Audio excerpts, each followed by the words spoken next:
As they say, all good things must come to an end. But I don't want to think of it as an end.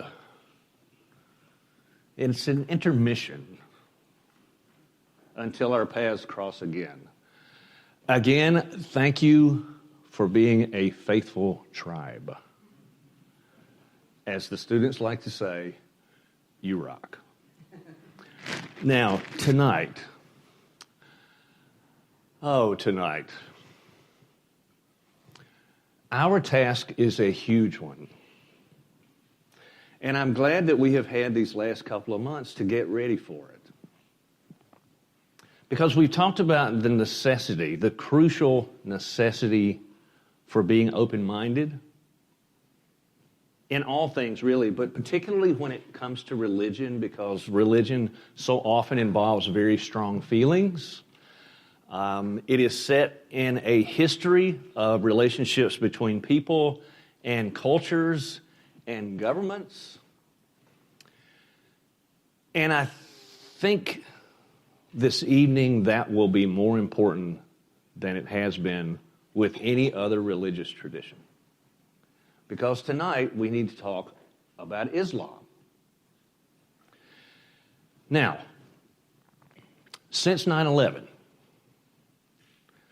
the topic of Islam has been a rather controversial topic. Would you agree with me about that? Yes. And to this day, it is controversial, right? I mean, there is an ongoing debate, would be a kind word for it, about the proposed community center / mosque at or near Ground Zero in New York City, right? If you have followed that at all, you have heard a lot of people saying a lot of things about Islam. Some of those things have been, shall we say, more educated than others, right? You don't have to look far to see controversy in this country about the religion of Islam. If you are not already, would you imagine for a moment what it must be like to be Muslim in this country? What it must have been like on 9/11, not to mention 9/12, 9/13. Oh, yes. Oh, yes. Absolutely crucial that we remain open-minded, right? Let us approach this religious tradition in the same spirit of openness that we have attempted to approach every single one of the others. Are you with me? I thought you might be. See faithful tribe above. Yes. First question. The Arab peoples, first of all, not all Arabs are Muslim. Not all Muslims are Arab, right? Not all Arab countries are Muslim, right? In almost every Muslim country, there are Jews, there are Christians, often Hindus, members of other religious traditions. But when we talk about the Arab peoples, to whom do they trace their ancestry? Because there's a familiar name. There's a familiar name from a couple of weeks ago. Abraham. Now, who can help us remember that story? How is it that the Arabs, we know that the Jews trace their lineage to Abraham through the son of Abraham and his wife Sarah, Isaac, right? What about for the Muslims? Do we know? For the Arabs, do we know? Ishmael. Now, where did Ishmael come into the picture?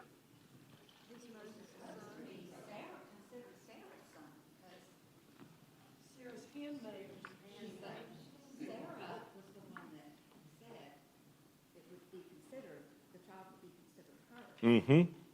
Common practice in the ancient world. Even today, there's adoption. Here's the thing.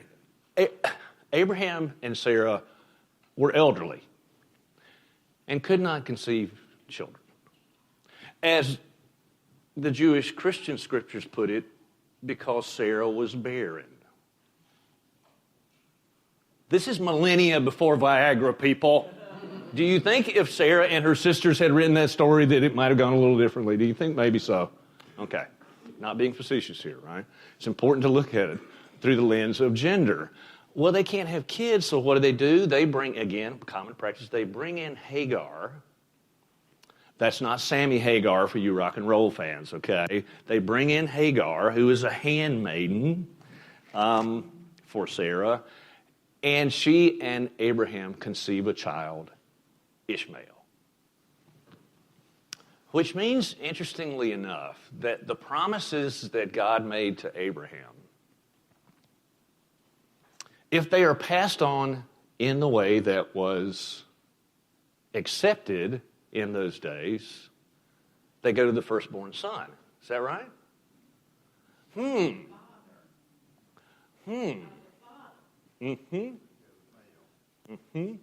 Right, exactly. If it was a male child. And then, of course, Abraham and Sarah miraculously have a child, Isaac, right? At which point, there's some domestic squabbling going on, right? Sarah becomes jealous, as the story goes, of Hagar and her son Ishmael, and they are cast out, which in those days, in that climatic environment, was basically a death sentence. And so the miracles continue, right? Ishmael and Hagar manage to survive, and Ishmael goes on to father, if you will, the Arab peoples. Now, I want us to think about this for a moment, because it seems to me that in both Christianity and especially in Judaism, it is very important that they trace their lineage to Abraham, right? And in spite of so much of the history between those two religious traditions, right, and we have seen they haven't always gotten along, right, the Christians and the Jews, that is such a point of commonality, is it not? I mean, it's like having the same great-great-great-great-great-grandpa. Well, here it is, Islam, right, which grows out of the Arabic peoples. Same roots, commonality. Jews, Christians, Muslims, so much in common. Now, you wouldn't know that to hear a lot of the rhetoric that goes around. But if you look at the history, however mythological it might be, you can see that there is already a basis to build on. Who is considered to be the historical founder of the religion of Islam? Muhammad, okay? And let me point this out. It might not be necessary, but just in case, the religion is called Islam. The followers are called Muslims. So don't call them Islams. Don't do that, okay? No, that would not be right. It pops up in a student paper from time to time.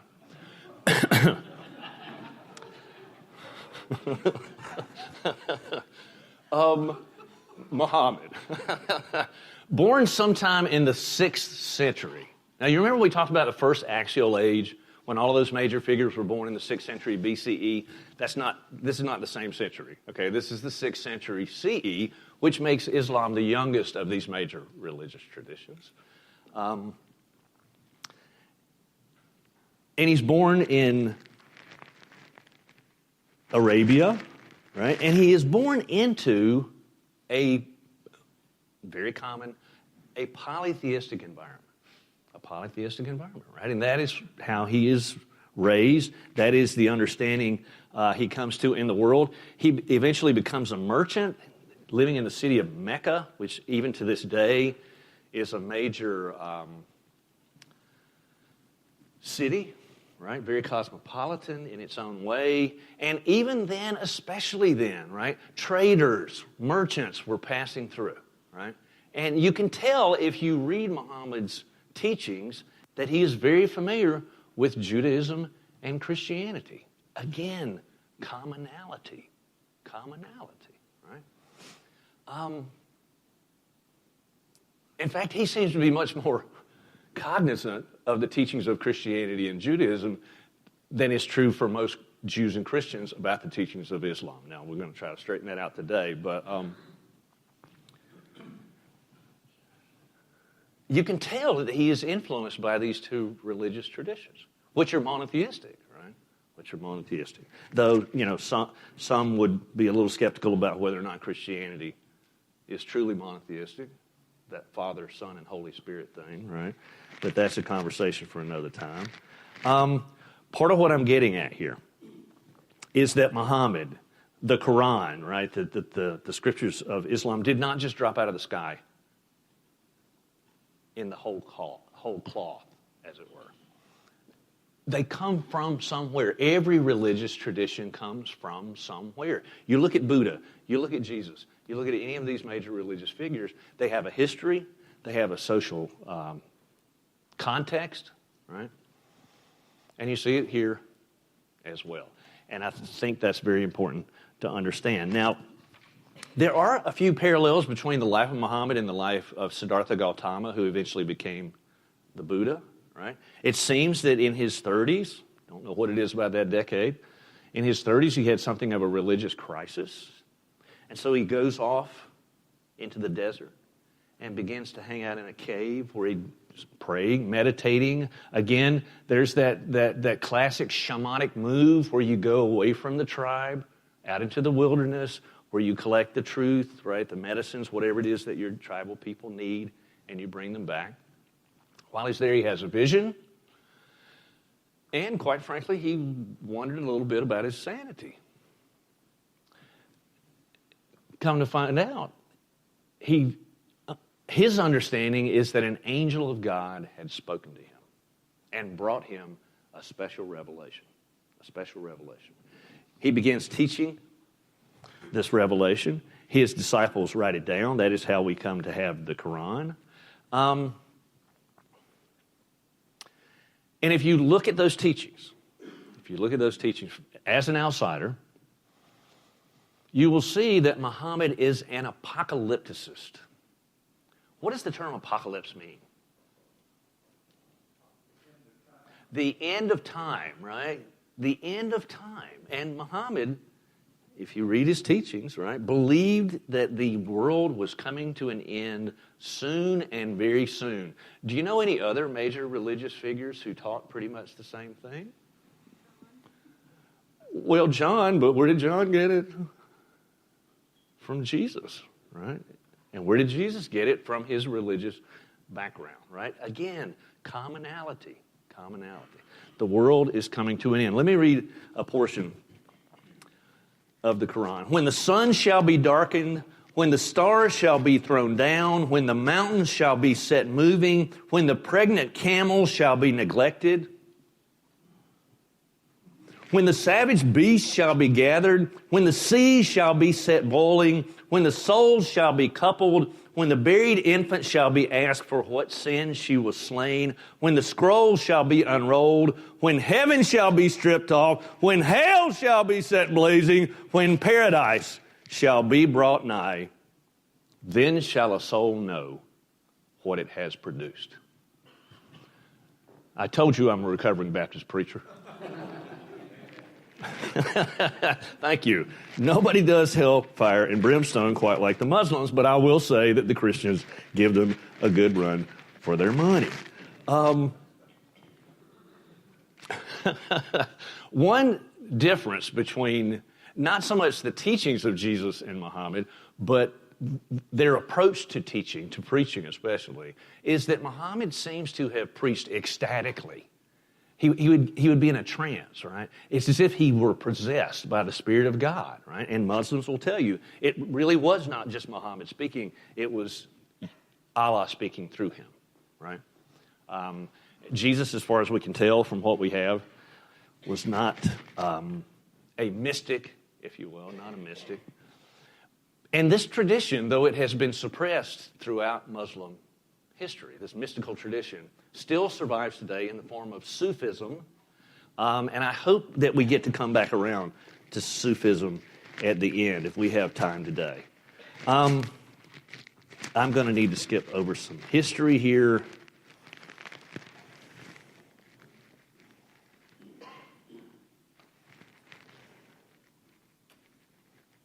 Okay.